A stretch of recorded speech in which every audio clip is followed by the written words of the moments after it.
Ang taniman ay handa na at ang lupa ay hindi pa okay.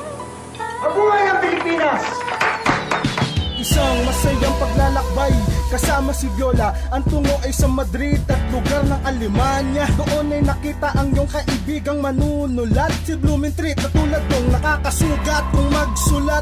Dinaanan ng Amerika at di maitanggi na. Kita mo na ang pagtrato nila sa kulay ng puti at itim ay magkaiba. At nahulog ang loob sa babaeng mula sa ibang lahi. Siya ay si Gertrude, isang dalagang napakagandang babae. Kaso ang pagmamahal ay hindi rin naman magtatagal, dahil babalik ka rin sa lupang tinubuan at hindi rin naman magtatagal. At pagbalik ng Pilipinas sa Mutsari ang mga sumasalubong. Meron balitang maganda, meron din naman sa mga kile may magpapasalubong. Iyong sinulat na tula ay lumaganap ng gusto, mensahe sa pagtrato sa kababayan na tila hindi wasto. At kung marami ang sumang-ayon, marami ring ayaw nito, at mula doon naging masalimuot sa paglalabay na naging bunga ng lahat na umani ng mabuti at masamang pagtanggap. Halika kilalanin natin ang bayaning lugod. Halika sa biyahe, halika sa biyahe ni Pepe. Sa paglalakbay na naging bunga ng lahat na umani ng mabuti at masamang pagtanggap. Halika kilalanin natin ang bayaning lugod.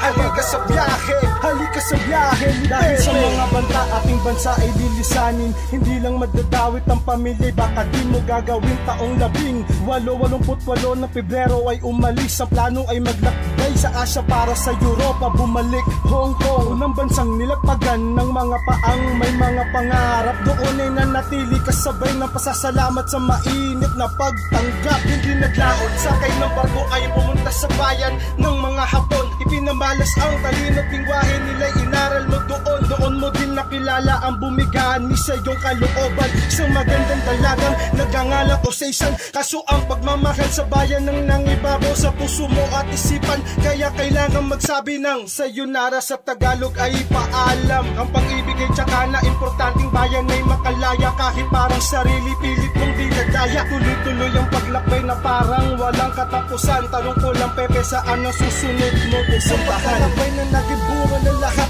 na umani ng mabuti at masamang pagtanggap. Halika kilalanin natin ang bayaning lugod. Halika sa biyahe, halika sa biyahe ni Pepe. Sa paglalakbay na naging bunga ng lahat na umani ng mabuti at masamang pagtanggap. Halika kilalanin natin ang bayaning lugod.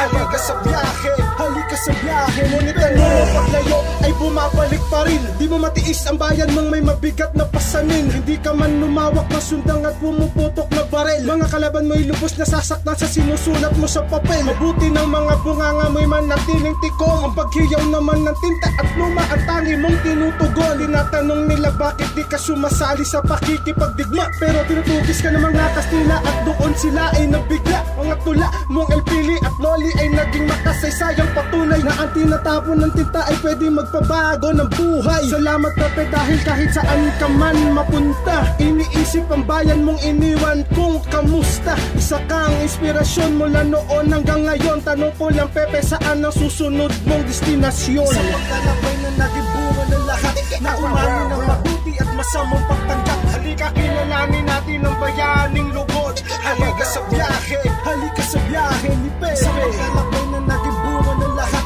na umani ng mabuti at masamang pagtanggap. Halika kilalanin natin ang bayaning lugod. Halika sa biyahe, halika sa biyahe ni Pepe.